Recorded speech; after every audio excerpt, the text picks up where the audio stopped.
Most of us believe that banks lend out money that has been entrusted to them by depositors. Easy to picture, but not the truth.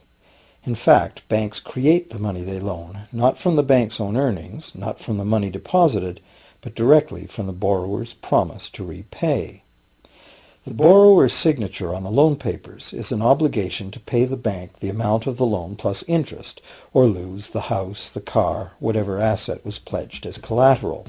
That's a big commitment from the borrower. What does the same signature require of the bank? The bank gets to conjure into existence the amount of the loan and just write it into the borrower's account. Sound far-fetched? Surely that can't be true.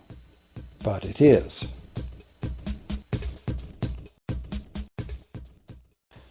To demonstrate how this miracle of modern banking came about, consider this simple story, the goldsmith's tale. Once upon various times, pretty much anything was used as money. It just had to be portable, and enough people had to have faith that it could later be exchanged for things of real value, like food, clothing, and shelter. Shells, cocoa beans, pretty stones, even feathers have been used as money. Gold and silver were attractive, soft, and easy to work with, so some cultures became expert with these metals. Goldsmiths made trade much easier by casting coins, standardized units of these metals whose weight and purity was certified. Well, to protect his gold, the goldsmith needed a vault, and soon his fellow townsmen were knocking on his door, wanting to rent space to safeguard their own coins and valuables. Before long, the goldsmith was renting every shelf in the vault and earning a small income from his vault rental business. Years went by, and the goldsmith made an astute observation. Depositors rarely came in to remove their actual physical gold, and they never all came in at once. That was because the claim checks the goldsmith had written as receipts for the gold were being traded in the marketplace as if they were the gold itself. This paper money was far more convenient than heavy coins, and amounts could simply be written instead of laboriously counted one by one for each transaction. Meanwhile, the goldsmith had another business. He lent out his gold, charging interest. Well, as convenient claim check money came into acceptance, borrowers began asking for their loans in the form of these claim checks instead of the actual metal. As industry expanded, more and more people asked the goldsmith for loans.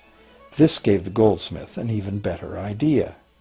He knew that very few of his depositors ever removed their actual gold, so the goldsmith figured he could easily get away with lending out claim checks against his depositors' gold, in addition to his own. As long as the loans were repaid, his depositors would be none the wiser and no worse off, and the goldsmith, now more banker than artisan, would make a far greater profit than he could by lending only his own gold. For years, the goldsmith secretly enjoyed a good income from the interest earned on everybody else's deposits. Now a prominent lender, he grew steadily richer than his fellow townsmen, and he flaunted it. Suspicions grew that he was spending his depositors' money. His depositors got together and threatened withdrawal of their gold if the goldsmith didn't come clean about his newfound wealth. Contrary to what one might expect, this did not turn out to be a disaster for the goldsmith. Despite the duplicity inherent in his scheme, his idea did work. The depositors had not lost anything. Their gold was all safe in the goldsmith's vault. Well, rather than taking back their gold, the depositors demanded that the goldsmith, now their banker, cut them in by paying them a share of the interest. And that was the beginning of banking. The banker paid a low interest rate on deposits of other people's money that he then loaned out at a higher interest. The difference covered the bank's cost of operation and its profit. The logic of this system was simple, and it seemed like a reasonable way to satisfy the demand for credit. However, this is not the way banking works today. Our goldsmith banker was not content with the income remaining after sharing the interest earnings with his depositors, and the demand for credit was growing fast as Europeans spread out across the world. But his loans were limited by the amount of gold his depositors had in his vault. That's when he got an even bolder idea. Since no one but himself knew what was actually in his vaults, he could lend out claim checks on gold that wasn't even there. As long as all the claim check holders didn't come to the vault at the same time and demand real gold, how would anyone find out? This new scheme worked very well, and the banker became enormously wealthy on the interest paid on gold that did not exist. The idea that the banker would just create money out of nothing was too outrageous to believe, so for a long time the thought did not occur to people. But the power to just invent money went to the banker's head, as you can well imagine. In time, the magnitude of the banker's loans and his ostentatious wealth did trigger suspicions once again. Some borrowers started to demand real gold instead of paper representations. Rumors spread. Suddenly, several wealthy depositors showed up to remove their gold. The game was up. A sea of claim check holders flooded the street outside the closed doors of the bank. Alas, the banker did not have enough gold and silver to redeem all the paper he had put into their hands. This is called a run on the bank, and it is what every banker dreads. This phenomenon of a run on the bank ruined individual banks and, not surprisingly, damaged public confidence in all bankers.